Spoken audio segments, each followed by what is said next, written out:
This video contains news and analysis related to a recent terror attack in Kashmir. The content may include sensitive visuals and discussions that could be distressing to some viewers. Viewer discretion is advised. We strongly condemn all forms of violence and terrorism. The purpose of the content is solely to inform and create awareness based on verified reports. अरे कम दे किंतु खाटी दे MDH Kashmiri लाल लंकार गुड़ो पंजाबेर गुरदासपुरे पाकिस्तानी अनुप्रवेशकारी ग्रेप्तार। এই মুহূর্তে আরো একটা বড় খবর, সীমান্ত পেরিয়ে ভারতীয় ভূখণ্ডে ঢুকে পড়ে এক পাকিস্তানি অনুপ্রবেশকারী। পাকিস্তান অনুপ্রবেশকারীর নাম মোহাম্মদ হাসনাইন। এই মুহূর্তে যেমনটা জানতে পারা যাচ্ছে পাঞ্জাবের গুরদাসপুরে গ্রেপ্তার করা হয়েছে পাকিস্তানি অনুপ্রবেশকারীকে। এই বিষয়ে আরো বিস্তারিত জানাবেন সহকর্মী সায়ন্ত রয়েছেন আমাদের সঙ্গে। সায়ন্ত,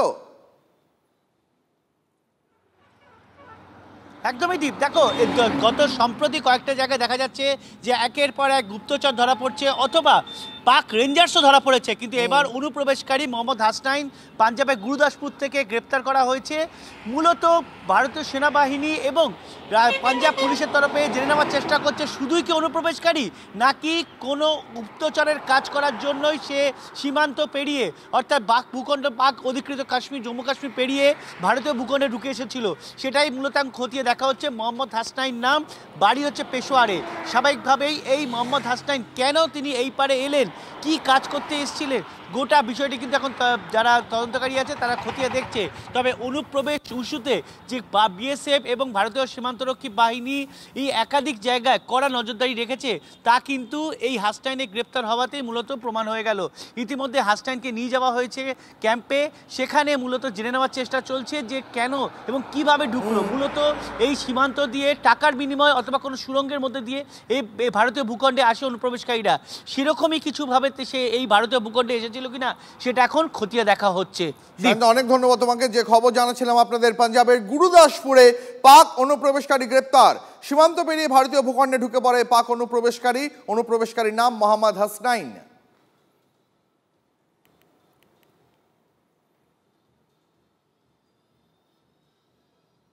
এই মুহূর্তে আরো একটা বড় ওয়ার আপডেট দিয়ে আপনাদের। পাকিস্তান সীমান্তের একেবারে কাছে ব্ল্যাকআউট মহড়া। ক্রমবর্ধমান উত্তেজনার মধ্যেই ভারতের বিশাল সামরিক প্রস্তুতি। দেখুন সেই ছবি। ফিরোজপুর ক্যান্টনমেন্টে 30 মিনিটে ব্ল্যাকআউট চালিয়ে রিহার্সাল। পাঞ্জাব সংলগ্ন সীমান্তবর্তী এলাকায় হাই অ্যালার্টের সেনা। যে কোনো জরুরি পরিস্থিতিতে মোকাবিলায় নিখুঁত প্রস্তুতি সেরে নেওয়া হলো। ব্ল্যাকআউট করে অন্তত আধ ঘন্টা কমপ্লিটলি অন্ধকারে রেখে গোটা এলাকাকে মহড়া চালিয়ে নিল সেনা।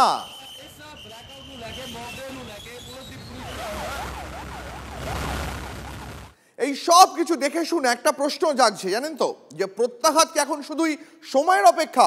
তার কারণ এবার প্রতিরক্ষা সচিবের সঙ্গে বৈঠক করলেন প্রধানমন্ত্রী। এই নিয়ে পরপর 3 দিন 3টি উচ্চ পর্যায়ের বৈঠক করলেন প্রধানমন্ত্রী।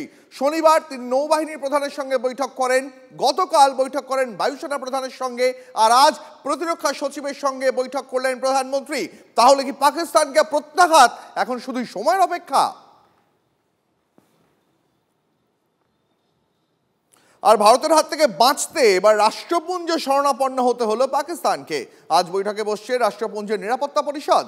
জঙ্গি পাঠিয়ে মানুষ খুনের পর এখন ইসলামাবাদ রাষ্ট্রপুঞ্জের পায়ে পড়ছে।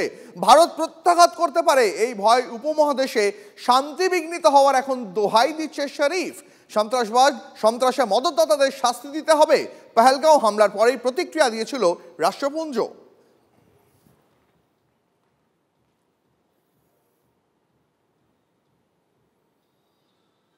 ভারতের রুদ্ররোষে থরহরিকম্প পাকিস্তান। হামলার হাত থেকে বাঁচতে ভারতেরই বন্ধুর শরণাপন্ন হতে হলো ইসলামাবাদকে। ভারতকে শান্ত করুন, রাশিয়ার কাছে কাতর আর্জি পাকিস্তানের। তাশখান্ত চুক্তির মতো সমঝোতার ব্যবস্থা করুক রাশিয়া, আর্জি পাকিস্তানের রাষ্ট্রদূত মোহাম্মদ খালিদ জামালির।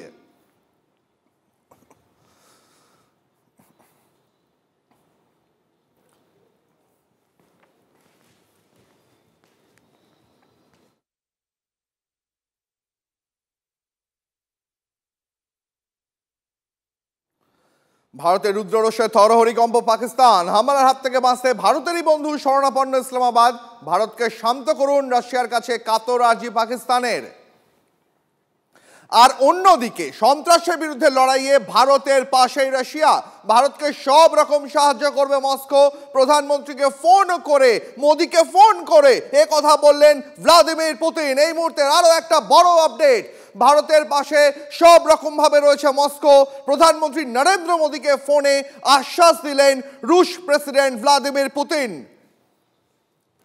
MDH চানা মশলা, এখন ছোলা হোক বা বরবটি দানা, সাদা চানা হোক বা কালো, সব রান্নাই হবে অসাধারণ।